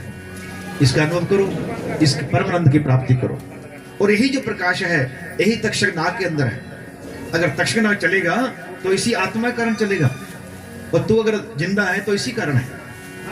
इसलिए तुम एक ही हो। जो तक्षक नाग के अंदर है वही तेरे अंदर है, जो तेरे अंदर है तक्षक नाग के अंदर है। हे राजा परीक्षित, फिर कौन मारने वाला, कौन मरने वाला? आत्मा कहीं मरती नहीं है, इसलिए तुम अमर हो, ऐसा ध्यान करो। और जब तुम्हें जहर से भरा हुआ लप लपाती जी बड़ा तक्षक नाग डसने आए तो तुमने डरना मत। अहम ब्रह्मस्मि का जाप करना कि हे तक्षक, जो तू है वो मैं ही हूं, इसलिए कौन मारने वाला, कौन मरवाने वाला, हम सभी ब्रह्म है। तो ऐसा ज्ञान देकर के सुखदेव जी महाराज ने आशीर्वाद दिया और ज्ञान देकर के जाने लगे। तो परीक्षित ने हाथ जोड़े, महाराज मैं आपको प्रणाम करना चाहता हूं, आपने मेरे पर बड़ी कृपा करी। इन 7 दिनों के अंदर मुझे परमात्मा का ज्ञान सुना करके मेरे पाप धुलाए और मैंने परमात्मा का दर्शन कर लिया है। मैंने अपने अंदर उस ईश्वर को देख लिया है जो सब जगह व्याप्त है, जो तक्षक के अंदर है, जितने यहाँ लोग बैठे सबके अंदर वही है, इसलिए हम परमात्मा हैं। मैंने उसका अनुभव कर लिया है, अब मुझे किसी प्रकार का डर नहीं महाराज। अब मुझे आज्ञा दो, जैसे आपने बताया मैं अपने योग विधि के द्वारा अपने प्राण 10वें द्वार से छोड़ना चाहता हूं। तो सुखदेव जी ने आशीर्वाद दिया और सुखदेव जी चले गए और परीक्षित ने आंखें बंद करी और अपने प्राणों को, जो प्राण नाम की वायु है, गुदा से नाभि में ले आया, नाभि से छाती में, गले में, और यहाँ तिरक लगाते हैं और 10वें द्वार से अपने प्राण बाहर निकाल दिए। बोले परीक्षित जी महाराज की जय। और सूर्य कहते ऋषियों, उसमें राजा परीक्षित जो शरीर था वो ऐसे बैठा था जैसे कोई सूखा पेड़ होता है, उसके तो प्राण नहीं थे, उसके प्राण तो 10वें द्वार से निकल चुके हैं, उसने मुक्ति को प्राप्त कर लिया। तक्षक नाग आया, शराब के अनुसार रास्ते में कश्यप मिल गया। कश्यप विष चूसने का काम करता है, कश्यप बचाने जा रहा है राजा परीक्षित को, तक्षक मारने जा रहा है। तो तक्षक ने कहा, कश्यप कहां जा रहे हो, कि जिसको तुम मारने जा रहे हो। तो तक्षक ने समझाया, हे कश्यप, किसी की मौत में अड़चन नहीं बनना चाहिए, हर आदमी की मौत अपने कर्मानुसार होती है, तो ब्रह्मा के विधान अड़चन मत बनो, यहीं से वापस हो जाओ। तो कश्यप वापस हो गया और तक्षक नाग ने उस कश्यप का रूप बना लिया, पगड़ी बांध ली, धोती लगा ली, ब्राह्मण का रूप बना लिया। लोगों ने सोचा ये कश्यप आया है या कोई ब्राह्मण आशीर्वाद देने है, रास्ता दे दिया शुकताल के ऊपर। और तक्षक नाग बड़ी आसानी से राजा परीक्षित तक पहुंच गया। जैसे परीक्षित के पास पहुंचा, पास बैठा, तुरंत अपना रूप बदला और डंक मार करके जहर छोड़ दिया। और राजा परीक्षित के शरीर में दो दो करके आग लग गई, उसमें चारों तरफ से आवाज आनी शुरू हो गई, हाहाकारो महानसीद, हाहाकारो महानसीद, भूमिखे दिक्षु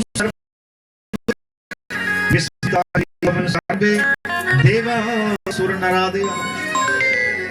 सबने कहा ये क्या हो गया, ये क्या हो गया, ये तो बहुत अच्छा राजा था, अभी तो ये कथा सुन रहा था, इसके शरीर में किसने आग लगा दी। सभी दिशाओं से गंधर्वों ने कहा आकाश से नहीं मरेगा, जन्मेगा न मरेगा, ये मुक्त हो चुका है। बोले परीक्षित जी महाराज की जय। इस प्रकार सुखदेव जी महाराज ने हे ऋषियों इस 7 दिनों के अंदर इसको कथा सुना करके मुक्त किया। और जन्मेजय को पता लगा कि मेरे पिता को सांप ने मारा है, तो इसमें यज्ञ किया, दुनिया के सारे सांप हमरकुंड में जलने लगे। तो इंद्र सिंहासन आने लगा धरती लोक की तरफ। तो इंद्र ने कहा देखो गुरुदेव मेरा सिंहासन धरती लोक की तरफ जा रहा है। तो बृहस्पति ने कहा इंद्र तुम्हारे इस सिंहासन को तक्षक नाम लिपटा हुआ है, इंद्र यज्ञ करवा रहा है, ये उसके मंत्रों के प्रभाव से ये धरती लोक की तरफ खींचा चला जा रहा है, तेरा सिंहासन भी जाएगा, तुम जड़ जाओगे। तो इंद्र ने कहा नहीं महाराज मुझे बचाओ। तो देवगुरु बृहस्पति धरती लोक में आए और जन्मेजय जहां यज्ञ करवा रहा था, ये बड़ा पुत्र है परीक्षित का, उसको समझाया हे जन्मेजय तेरे पिता को किसी सांप ने नहीं डसा, वो तो पहले मुक्ति को प्राप्त कर चुका था, इसलिए ये दुनिया के सांपों क्यों मरवा रहे हो, कि दुनिया के छोटे छोटे सांप जो है वो हमरकुंड में जड़ रहे हैं आकर के मंत्रों के द्वारा। तब जन्मेजय ने गुरु बृहस्पति का कहना माना और यज्ञ को बंद किया और उसके बाद इंद्र की रक्षा करी और तक्षक नाग बच गया था। बोले गोविंद भगवान की जय। उसका सुखदेव जी कहते राजा परीक्षित इसके भागवत के 12वें स्कंद के अंदर अथर्ववेद की शाखाओं का वर्णन है और प्राणों के लक्षण बताए गए हैं। मार्कंड ऋषि की तपस्या का वर्णन आता है। मार्कंड ऋषि ने तप किया, नर नारायण भगवान ने दर्शन दिए, बोले कहो मार्कंड क्या मांगते हो। तो मार्कंड ने कहा महाराज हे भगवान अगर तुम मुझे वरदान देना चाहते हो तो मैं ये वरदान दो, मैं भगवान की माया देखना चाहता हूँ, भगवान की माया का दर्शन करना चाहता हूँ। तो नर नारायण ने कहा ठीक है भाई हम आपको वरदान देते हैं कि आप भगवान की माया का दर्शन करो। तो वो तो चले गए। तो उसी समय उसके भगवान शिव जी आए थे, पार्वती आए थे, प्रसन्न हुए। तो इन्होंने अपनी आयु को बचाया था, अमर हो गए थे। अब जब माया देखना चाहने लगा तो चारों तरफ बादल ही बरसने लगे, ये 14 के 14 लोग पानी में डूब गए और ये मार्कंड ऋषि पानी में डूबने लगा। जब डूबने लगा तो इसने क्या देखा कि एक ब्रह्मांड के बीच में एक बरोटे का पेड़ है, बट वृक्ष है, और कहा इसको पकड़ो मैं बच जाऊंगा पानी में डूबने से। जब उस बट वृक्ष के पास गया तो एक उस बट वृक्ष के पत्ते के ऊपर एक मुराले बालों वाला बच्चा बैठा है, तो अपने सज्जे पैर का दाहिने पैर का अंगूठा चूस रहा है। बोले गोविंद भगवान की। करार बिंदे न पदार बिंदम मुखार बिंदे विनिवेशयन्तम् पटस्य पत्रस्य पुटेशयनम् बालम मुकंदम मनसा स्मरम्। एक मुराले बालों वाला नीला रंग है, अपने पैर का अंगूठा चूस रहा है। बड़ा अच्छा लगा। बालक के पास गए, बालक ने सांस लिया और मार्कंड ऋषि उसके पेट में चले गए। जब पेट में गए तो बाहर फिर सारा ब्रह्मांड देखा, 14 के 14 लोग देखे और भगवान का स्वरूप देखा, कोटि कोटि धन्यवाद किया। भगवान ने इसको बाहर निकाला। अब ना वो पानी था, ना वो बट वृक्ष था, ना बच्चा था, अकेला मार्कंडे वहीं बैठा बद्रीनाथ आश्रम के ऊपर। तो भगवान ने माया का दर्शन किया, वहां की माया का। और उसके बाद इस शास्त्र के अंदर भगवान के अंगों का वर्णन आता है, उनके अंग कैसे हैं, इस शस्त्र क्या करते हैं, कैसे शस्त्र हैं, इनका वर्णन आता है। और 18 प्राणों के श्लोक संचय का वर्णन आता है। तो 18 प्राणों के अंदर आपको टोटल बताते हैं 2 लाख श्लोक हैं पूरे, अलग अलग हैं। जिसके अंदर 18,000 श्लोक है, शिव प्राण के अंदर 24,000 श्लोक है, देवी भागवत के अंदर भी 18,000 श्लोक है। तो इनका टोटल 2 लाख श्लोक बनता है। तो इस प्रकार ये ज्ञान आता है। और अंत में कलयुग के वर्णन आता है। कलयुग जैसे पहले बताया था, कलयुग में सभी लोग स्वार्थी होंगे, रिश्ते अवित्र हो जाएंगे, राजा लोग चोर हो जाएंगे, बारिश नहीं होगी, अकाल पड़ेगा और सबसे नदियां सूख जाएंगी और सबसे अंत में गंगा नदी सूखती है। फिर कल की अवतार होता है, फिर सब कलयुग खत्म हो जाता है और दोबारा सतयुग आ जाता है। बोले कृष्ण भगवान की जय। और अंत में सुखदेव जी महाराज लिखते हैं, वेद व्यास जी लिखते हैं, अंतिम श्लोक भागवत का है। इससे पहले महात्म्य में आता है, लास्ट में 4 अध्याय महात्म्य के हैं। जिसके अंदर भागवत को सुनने का फल बताया गया है। वृंदावन की धरती की महिमा गाई गई है, जो मैंने बताया था ये वहीं से लिया गया है। गोवर्धन पर्वत की महिमा बताई गई है, भगवान के दर्शन का उपाय बताया गया है, भगवान के प्रपोत्तर वज्रनाभ की कथा आती है। परीक्षित ने कलयुग की रक्षा कथा हुई थी, वहां शांडिल्य ऋषि ने बताया था। जब वज्रनाभ को मथुरा का राजा बनाया गया तो वहां सारा जंगल ही था। तो वज्रनाभ ने कहा था, ये शंडे महाराज, मैं किसका राजा हूं, ये सारे पेड़ पौधे ही हैं। तो शांडिल्य ऋषि को ने बताया था, हे वज्रनाभ, ये पेड़ पौधे नहीं है, ये सारे देवता है। भगवान कृष्ण के जाने के बाद ये सारे पेड़ बन चुके हैं, कुछ पत्थर बन चुके हैं। जब द्वापर युग आएगा तब रासलीला होती है और भगवान के प्रकाश से सभी देवता बन जाते हैं। इसलिए तुम यहाँ पर भागवत यज्ञ करो गोवर्धन पर्वत के ऊपर, कुसुम सरोवर के ऊपर। लेकिन कलयुग आ चुका है कृष्ण जी के जाने के बाद। हे परीक्षित, तुमने चारों तरफ पहरा दो ताकि कलयुग यहाँ प्रवेश न कर सके, क्योंकि कलयुग कथा नहीं होने देता, अर्थ में फंसाएगा। तो परीक्षित ने कहा था, अरे मैं क्या कथा सुनूंगा, फिर मैं भी भागवत सप्ताह सुनना चाहता हूँ ना, तुमने तो मुझे पहरेदार बना दिया, दूर भेज दिया। तब शांडिल्य मुनि ने कहा था, चिंता मत करो, तुम मरने से पहले पहले कथा सुनेगा और तेरे को मुक्ति मिल जाएगी, भगवान मिल जाएगा। तब परीक्षित ने लास्ट टाइम कथा सुनी है, ये वर्णन आता है। तो इस भागवत का आगे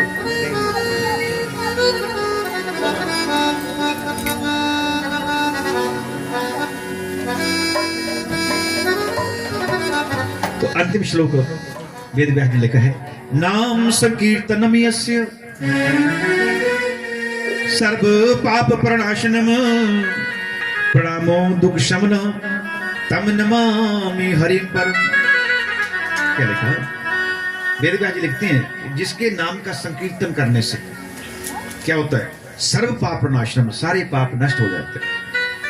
जिसका नाम सुनने से, लेने से, जिसके नाम का कीर्तन करने से सारे पाप नष्ट हो जाते हैं।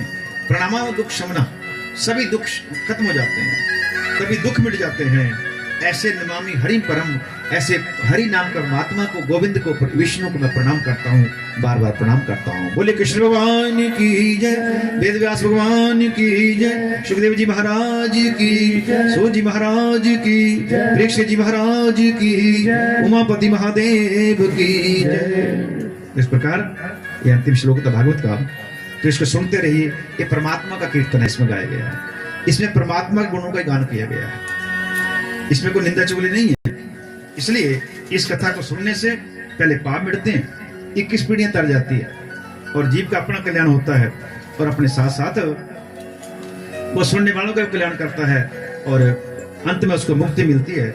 उसके जन्म जन्मों के पाप मिट जाते हैं और जन्म जन्म के दुख मिट जाते हैं। तो इसलिए इस कथा को जितनी मर्जी हो सके सुनते रहना चाहिए, भगवान के चरणों का प्रेम लेते रहना चाहिए। तो एक भजन बोलते हैं, उसके भगवान का भोग लगाते हैं। सबने प्यार से कहना, महाराज अब आपका नाम सुनने से, आपकी कथा सुनने से हमारा मन आपके चरणों में जुड़ जाए, और यही प्रार्थना करते हैं। और हमें कुछ नहीं चाहिए, जब तेरे चरणों से मन जुड़ जाएगा तो सारे काम अपने आप हो जाते हैं। बोले गोविंद भगवान की जय। ओ मेरे जीवन दी जुड़ जाए डोर, ओ मेरे जीवन दी जुड़ जाए डोर, श्याम तेरे चरणों में, ओ मेरे जीवन की जुड़ जाए डोर, श्याम तेरे चरणों, श्याम तेरे चरणों में, राधे जी तेरे चरणों में, श्याम तेरे चरणों में, तेरे चरणों में, मेरे जीवन दी जुड़ जाए डोर, श्याम तेरे चरणों में, मेरे जीवन की जुड़ जाए डोर, श्याम तेरे चरणों में, बोले जी तेरे चरणों में, शंकर जी तेरे चरणों में, बोले जी तेरे चरणों में, शंकर जी तेरे चरणों में, मेरे जीवन की जुड़ जाए तो श्याम तेरे चरणों में, मेरे जीवन की जुड़ जाए डोर, श्याम तेरे चरणों में।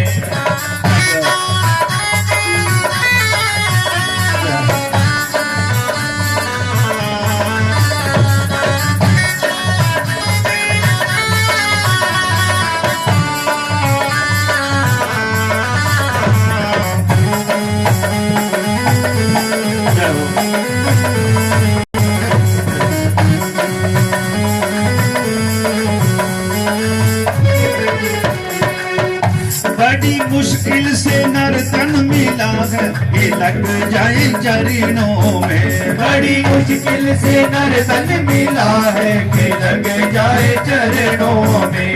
ये जीवन बड़ा अनमोल श्याम तेरे चरणों में। ये जीवन बड़ा अनमोल लग जाए चरणों में। लग जाए चरणों में श्याम तेरे चरणों में। लग जाए चरणों में श्याम तेरे चरणों में। मेरे जीवन की जुड़ जाए तो श्याम तेरे चरणों में। मेरे जीवन की जुड़ जाए तो श्याम तेरे चरणों में।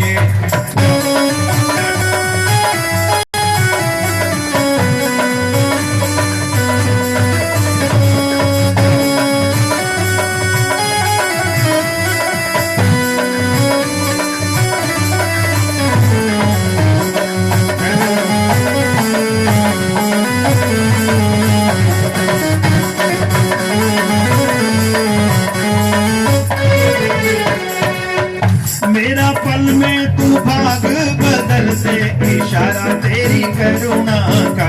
मेरा पल में तू जीवन बदल दे इशारा तेरी करुणा का। मेरे जन्मों की कट जाए डोर श्याम तेरे चरणों में। मेरी जन्मों की कट जाए डोर तेरे चरणों में। श्याम तेरे चरणों में बोल जी तेरे चरणों में। श्याम तेरे चरणों में तेरे चरणों में। मेरे जीवन की जुड़ जाए तो श्याम तेरे चरणों में। मेरे जीवन की जुड़ जाए तो श्याम तेरे चरणों में।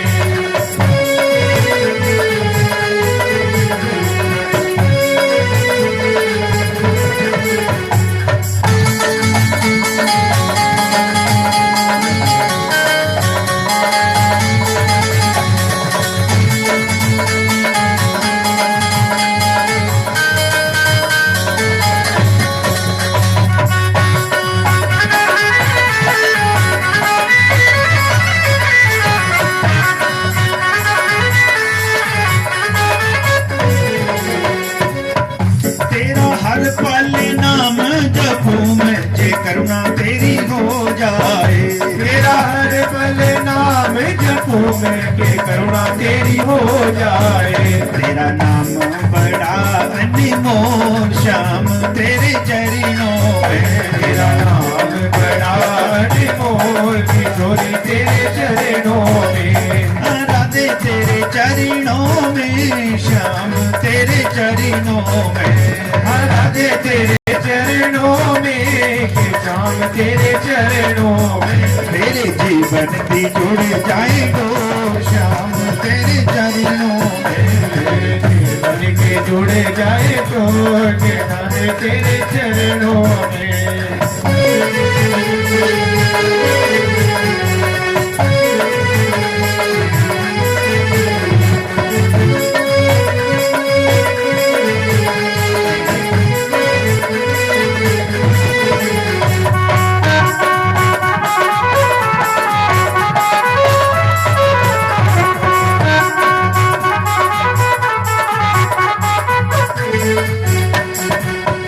मेरी हाथों से जोली भर दो के बस जाओ तन मन में। मेरी हाथों से झोली भर दो के बस जाओ तन मन में। मेरी हाथों से झोली भर दो के बस जाओ तन मन में। मेरी हाथों से झोली भर दो के बस जाओ तन मन में। मेरे जीवन की हो जाए वो श्याम तेरे चरणों में। मेरे जीवन की हो जाए भोर किशोरी तेरे चरणों में। श्याम तेरे चरणों में भोले जी तेरे चरणों में। श्याम तेरे चरणों में भोले जी तेरे चरणों में। ओ मेरे जीवन की जुड़ जाए तो श्याम तेरे चरणों में। मेरे जीवन की जुड़ जाए तो किशोरी तेरे चरणों में। श्याम तेरे चरणों में। श्याम तेरे चरणों में, हाँ, भोले जी तेरे चरणों में, भोले जी तेरे चरणों में। बोले राधा कृष्ण भगवान की जय, उमापति महादेव की जय। तो इन शब्दों के साथ वाणी को हम विराम देते हैं। तो एक बार फिर सारे कलाड़वाड़ा निवासियों का, सारे ग्राम निवासियों का बहुत बहुत धन्यवाद, बहुत बहुत सबको आशीर्वाद। हर साल आप महाशिवरात्रि का ये पर्व, ये त्यौहार बड़ी प्रसन्नता से, खुशी से मनाते हो। सारे लोग तन से सेवा करते हैं, मन से सेवा करते हैं, धन से सेवा करते हैं, वाणी से सेवा करते हो। तो सभी को आशीर्वाद। बच्चे, बुजुर्ग, बड़े, नौजवान, माताएं, बहनें, सब ने इन 8 दिनों तक सेवा करी है। तैयारियां पहले शुरू हो जाती है, कि बुजुर्ग तो 2-3 महीने पहले शुरू कर देते हैं। जिसका सबका सहयोग होता है, तो भगवान सबके ऊपर कृपा करे, सबके ऊपर भगवान की कृपा बरसती रहे, सभी घर में खुशियां आए, दुख दूर हो, कोई कष्ट आता है उसको सहन करने की शक्ति हो, और भगवान के चरण में लगे रहो। सारे गांव का कल्याण हो, बच्चे पढ़े लिखे अफसर बने हैं, आपका नाम रोशन करे, अपने माँ बाप का नाम रोशन करे, अपना जीवन सुखी बनाए। इलाके के आसपास के जितने गांव हैं सब में सुख शांति रहे, यही इन यज्ञों का लक्ष्य होता है। क्योंकि इनसे अपने से भला नहीं होता, सबका भला हो जाता है ना। यज्ञ करने से, हवन करने से देवता प्रसन्न होते हैं, शक्तिशाली होते हैं, बरसात होती है, बारिश होती है, प्रदूषण मिटता है और धरती हरी भरी रहती है। ये सदकर्म है, ये सदकर्म होते रहें। इन मंदिरों की शोभा इसी से होती है। इन मंदिरों में सत्संग, कथा, यज्ञ, आयोजन, व्रत पूजा होती रहे, तभी ये वरदान देते हैं। क्योंकि जब इनका जीवन प्रतिष्ठा हो जाती है, प्राण प्रतिष्ठा, तो इनको जीवन मिल जाता है। ये भी चाहते हैं कि हमारी पूजा हो, हमें भोग लगे, हमारे यहाँ पर हमारा गुणगान हो, फिर मूर्ति फल देती है। तो सबको बधाई, बहुत बहुत आशीर्वाद, सभी सुखी रहे। आओ इन शब्दों के साथ, वो सूचना तो नहीं, तो आओ भगवान को भोग लगाएं। हे भगवान, सारे गांव के ओर से आपके लिए भोग प्रसाद बनाया गया है। ऐसा भोग लगाओ जैसे बिरनी के वीरों का भोग लगाया।